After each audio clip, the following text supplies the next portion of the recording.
Saping kuryente, dito naman sa Dagupan City, patuloy po na nagsasagawa ng malawakang power restoration ang Dagupan Electric Corporation matapos sa matinding pinsala sa mga punahing linya ng kuryente na dulot ng malakas na hangin at ulan kamakailan. Sa opisyal na pahayag ng kumpanya, kinumpirma na nasa proseso pa rin ang pagkukumpuni ang kanilang mga primary lines at main power sources.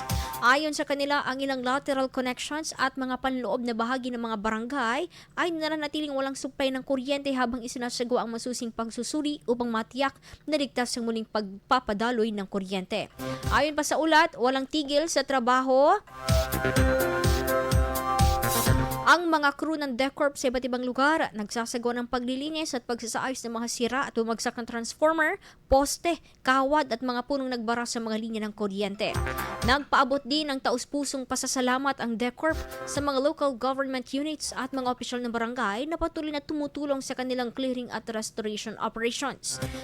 Bagamat walang tiyak na petsa kung kailan ganap na maibabalik ang supply ng kuryente sa lahat ng lugar, tiniyak ng DECORP na patuloy ang kanilang dedikasyon na maisagawa ito sa pinakaligtas at pinaka-epektibong paraan.